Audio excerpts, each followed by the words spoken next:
নমস্কার, welcome to my channel. বন্ধুরা, আজ তোমাদের সঙ্গে শেয়ার করছি নিরামিষ কচুর শাক। তাহলে চলো দেখে নেওয়া যাক কীভাবে বানানো হচ্ছে এই নিরামিষ কচুর শাক।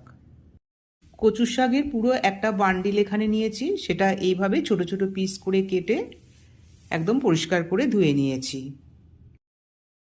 এই কচু শাকটা এখন প্রেসার কুকারে জাস্ট একটা সিটি দিয়ে সিদ্ধ করে নেব।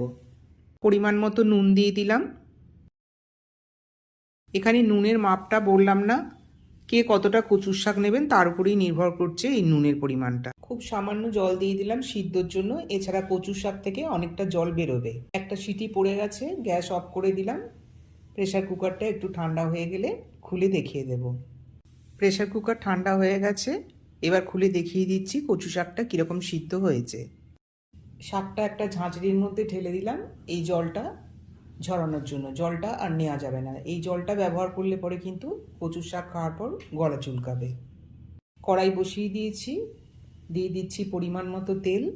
সর্ষের তেল দিয়ে বানাবো এটা।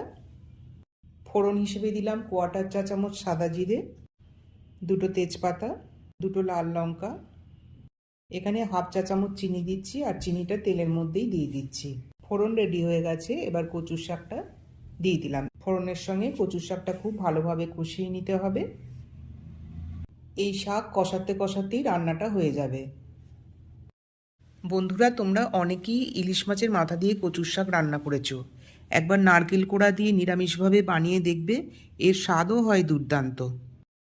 কচুর শাক সিদ্ধর সময় নুন দিয়েছিলাম, এখন আবার 1/4 চা চামচ নুন দিয়ে দিলাম। হলুদটাও পরিমাণ মতন দিয়ে দিলাম। 1/2 চা চামচ ধনে গুঁড়ো দিয়ে দিলাম। এই মশলাগুলো দেওয়ার পর আবার ভালোভাবে কষিয়ে নিতে হবে।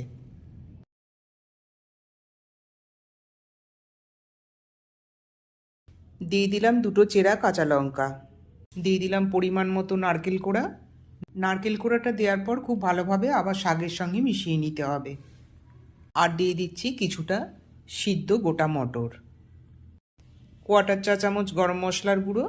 গরম মশলার মধ্যে আছে ছোটো এলাচ, দারচিনি আর লবঙ্গ। 1/4 চা চামচ ঘি দিয়ে দিলাম।